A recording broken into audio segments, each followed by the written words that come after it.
জনগণের দীর্ঘদিনের দাবি ছিল যে এই খালটা যেন পুনঃখনন হয়, যেহেতু আশেপাশে প্রচুর পরিমাণ জলাবদ্ধতার কারণে রোগবালাই অসুখ বিসুখ। জনস্বার্থে এই প্রকল্পটি আমরা পানি সম্পদ মন্ত্রণালয়ের হাতে নিয়ে এসেছি। আমাদের সিটি কর্পোরেশন আমাদেরকে সর্বাত্মক সহযোগিতা করবেন এবং আমরা এই এলাকায় আরও যে সমস্ত খাল আমাদের জনগুরুত্বপূর্ণ সেদিকে আমরা বিশেষভাবে নজর দিব। আর আপনি যেটা বলেছেন যে এখানে সমস্যা রয়েছে যে অনেক খালের জায়গা দখল করে আছে তারপরে হিন্দু সম্প্রদায়ের কিছু জায়গা দখল করে আছে।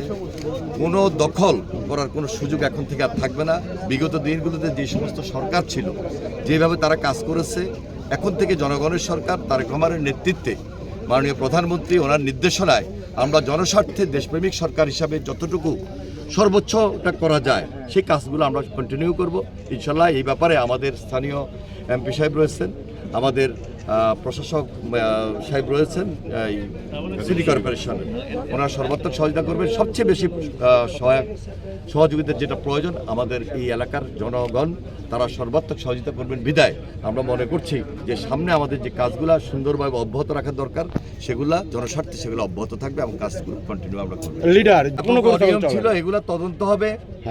আর একটা জিনিস মনে রাখবেন যে কাজ কিন্তু আমরা শুরু করেছি, এটা একটা বিপ্লব, এটা একটা আন্দোলন।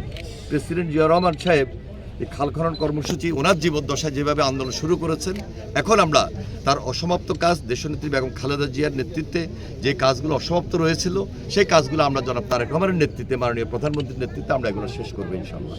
এইটা আমরা জনগণের কাছে জনগণের দোরগোড়ায় পৌঁছে দিতে চাই যে খাল খননের মধ্য দিয়ে জনস্বার্থে জনগুরুত্বপূর্ণ কাজগুলো যে খুব বেশি প্রয়োজন সেটাকে দৃশ্যমান আমরা করে নিয়ে আসছি।